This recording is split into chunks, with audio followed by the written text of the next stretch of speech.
দিনের বেলা চশমা? ও নো! সম্মানিত ভিউয়ার্স আসসালামু আলাইকুম। সবাই কেমন আছেন? আশা করি আল্লাহর অশেষ রহমতে ভালো আছেন। তো বন্ধুরা আমি গত ভিডিওতে আপনাদেরকে দেখিয়েছিলাম যে টিন সার্টিফিকেট এর সুবিধা এবং কোন ক্ষেত্রে আপনাদের এই টিন সার্টিফিকেটের প্রয়োজন হতে পারে। তো বন্ধুরা আজকে আমি দেখাবো এই টিন সার্টিফিকেট আপনারা মাত্র ৫ মিনিটে কিভাবে আপনারা ঘরে বসে নিজের অ্যান্ড্রয়েড ফোনের মাধ্যমে আপনারা করে নিতে পারেন। তো বন্ধুরা যদি আপনাদের কাছে ছোট্ট একটি রিকোয়েস্ট, যারা এই ভিডিওটি আপনারা আমার এই চ্যানেলে নতুন দেখছেন তারা অবশ্যই চ্যানেলটিকে সাবস্ক্রাইব করে দেবেন এবং পাশে থাকা বেল আইকনটি অন করে দেবেন এবং যারা অলরেডি সাবস্ক্রাইব করে দিয়েছেন তাদেরকে থ্যাংক ইউ সো মাচ। তো বন্ধুরা চলুন শুরু করা যাক। তো শুরু করার পূর্বে একটা কথা আপনাদেরকে স্মরণ করে দিতে চাই, আপনারা যদি এই টিন সার্টিফিকেটটি কোনো দোকানে বা কোনো জায়গায় অন্য কারো কাছ থেকে করে নিতেন তাহলে কিন্তু আপনাদের প্রাইভেসিটা লঙ্ঘন হতো এবং ৩০০ থেকে ৪০০ টাকা কিন্তু আপনাদের জরিমানা লাগতো। তো বন্ধুরা চলুন শুরু করা যাক।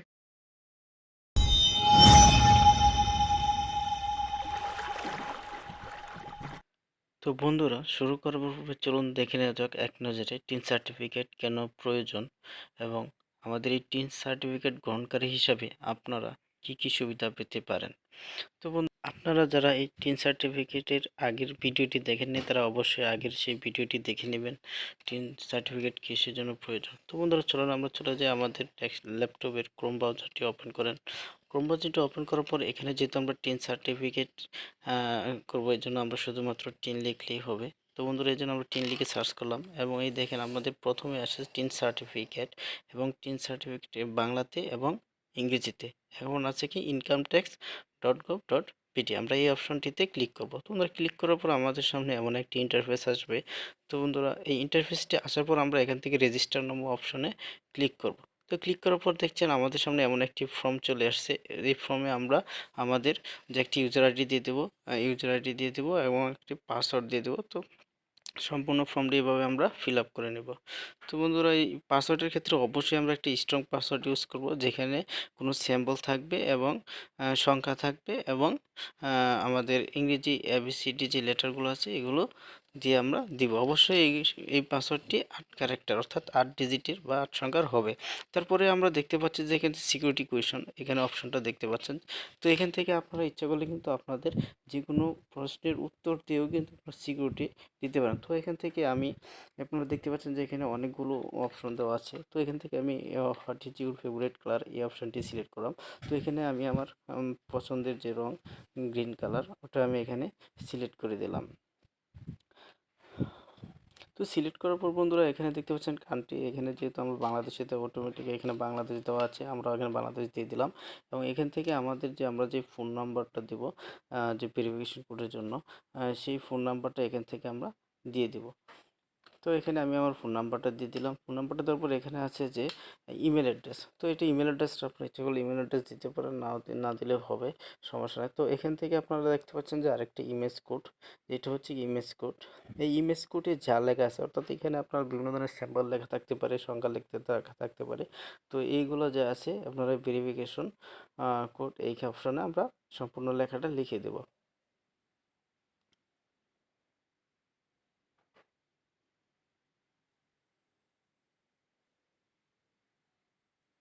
তো বন্ধুরা এইখানে সম্পূর্ণ লেখাটা হওয়ার পর আমরা এখান থেকে রেজিস্টার নামক অপশনে ক্লিক করব। তো রেজিস্টার নামক অপশনে ক্লিক করার পর আমাদের সামনে একটা ইন্টারফেস আসবে যে 18 অ্যাক্টিভেশন কোড, এই যে একটি সাদা কোড দেখতে পাচ্ছেন আমাদের অ্যাক্টিভেশন একটি কোড, আমাদের যে সিম নাম্বার ফোন নাম্বারটা দিয়েছিলাম সেখানে চলে এসেছে। আর এখানে যে পাসওয়ার্ডটা এখানে আমরা আপনার ইচ্ছে করলে এখান থেকে সেভ দিয়ে দিতে পারেন। তো আমি সেভ দিয়ে দিলাম। তো আমরা অ্যাক্টিভেট কোডের জন্য আমরা অপেক্ষা করব যে অ্যাক্টিভেশন কোডটি আমাদের সিমে SMS এর মাধ্যমে আসবে, সেই কোডটি আমরা এখানে ওয়েট করবো। তো বন্ধুরা অ্যাক্টিভেশন কোডটি আমাদের চলে আসছে, সেই অ্যাক্টিভেশন কোডটি আমরা এখান থেকে দিয়ে দিলাম এবং পাসওয়ার্ডটি সেভ দিয়ে দিলাম এবং সেভ দেওয়ার পর এখান থেকে আমরা অ্যাক্টিভেট যে অপশনটা আছে এই অ্যাক্টিভেট অপশনে ক্লিক করলাম। তো বন্ধুরা ক্লিক করার পর আমাদের সামনে এমন একটি ইন্টারফেস আসবে, আসার পর এখান থেকে আমরা এই লগইন নামক যে অপশনটি আছে এই লগইন নামক অপশনে ক্লিক করব। তো বন্ধুরা এই লগইন অপশনে আমাদের ইউজার আইডি যেটা দিয়েছিলাম সেই ইউজার আইডিটা দিয়েছি এবং আমাদের পাসওয়ার্ডটা যেহেতু আগে সেভ করে দিয়েছিলাম ওটা সেভ হচ্ছে। তো এখান থেকে আমরা এই অপশনে ক্লিক করব, ওকে অপশনে ক্লিক করব। তো এখান থেকে আমাদের সামনে এমন একটা ইন্টারফেস আসবে। এমন ইন্টারফেস আসার পর আপনারা এই যে নিচে একটি দেখতে পারতেছেন 14 রেজিস্ট্রেশন বা রেজিস্ট্রেশন ক্লিক হেয়ার, এখানে এই যে হেয়ার অপশনে আপনারা ক্লিক করবেন। তো এখান থেকে হেয়ার অপশনে আমরা ক্লিক করলাম, ক্লিক করার পর আমাদের সামনে কি এমন একটি ইন্টারফেস আসবে। এখান থেকে আপনারা ইন্ডিভিজুয়াল বাংলাদেশ সিলেক্ট করবেন, individual Bangladesh having NID select করবেন এবং রিং রেজিস্ট্রেশন সিলেক্ট করবেন। এরপর এখান থেকে আপনারা আপনাদের লোকেশনটা সিলেক্ট করবেন। লোকেশনটা নেক্সট স্টেপে চলে যাবেন। এখান থেকে আপনারা দেখতে পাচ্ছেন যে আপনাদের সামনে এমন একটি ফর্ম চলে আসবে। এই ফর্মে আপনারা আপনাদের করদাতার নাম, জেন্ডার, লিঙ্গ, এই সমস্ত ডিটেলসগুলো কিন্তু আপনারা দেবেন আপনাদের এনআইডি মাধ্যমে। এনআইডি পরিচয়পত্রে যে ডিটেলসগুলো দেওয়া আছে এটা অবশ্যই এখানে আপনারা লেখাটা পড়বেন যে as per national ID card অনুযায়ী আপনাদের জাতীয় পরিচয়পত্রটি দেবেন। এরপর হচ্ছে আপনাদের পার্মানেন্ট অ্যাড্রেস, নিচে যে অপশানগুলো আছে এখানে আপনাদের যে জায়গায় আপনারা থাকেন সেই অ্যাড্রেসগুলো দেবেন। দেওয়ার পর ফিল আপ করার পর আপনারা নেক্সট অপশানে ক্লিক করবেন। আপনাদের সামনে এমন একটি কি ফাইনাল প্রিভিউ অপশন চলে আসবে। আপনারা যে এনআইডি অনুযায়ী যে ডিটেলসগুলো আপনারা দিয়েছেন এখানে আপনারা কিন্তু দেখতে পাচ্ছেন সব কিছু কিন্তু চলে আসছে। এরপর আপনার নিচে একটা দেখতে পাচ্ছেন যে আই হেয়ার ফ্রম এই ছোটো বক্স করে আপনারা ক্লিক করে দেবেন এবং এই পাশে আপনারা সাবমিট অপশানে ক্লিক করবেন। আপনার এনআইডির তথ্য যদি সঠিক হয় এনআইডি, তাহলে কি আপনার যে এনআইডি অনুযায়ী যে আপনাদের ছবিটা এটা কিন্তু দেখেন আমার এনআইডি কার্ডটা সঠিক, তথ্যটা সঠিক, এই জন্য আমার ছবি সহ চলে আসছে। তো এখান থেকে আমরা আমাদের সার্টিফিকেটটা দেখে নেব, এই জন্য ভিউ সার্টিফিকেট নামক অপশনে আমরা ক্লিক করব। তো এই অপশনে ক্লিক করার পর দেখেন যে আমাদের যে টিন সার্টিফিকেটটা আমরা হলো এটা কিন্তু এই দেখেন এখানে কিন্তু আমাদের শো করে দিয়েছে যে এটাই হচ্ছে আমার টিন সার্টিফিকেট। তো বন্ধুরা এই টিন সার্টিফিকেট এখন আমরা এখান থেকে সেভ সার্টিফিকেট নামক অপশনে ক্লিক করব এবং আপনারা আপনাদের মোবাইলের বা ডেস্কটপের যে কোনো একটি ফোল্ডারে সিলেক্ট করে এখান থেকে আপনারা এটি সেভ করে নেবেন। তো সেভ করে নেওয়ার পর এখন আমরা দেখাবো কি এখন আমরা দেখব যে আমাদের সার্টিফিকেটটা সেভ হয়েছে কিনা। এই জন্য আমরা ডেস্কটপে চলে যাব। ডেস্কটপে চলে যাওয়ার পর আমরা যেই ফোল্ডারে আমাদের সেটি সেভ করেছি সেই পিডিএফটি এখন ওপেন করব।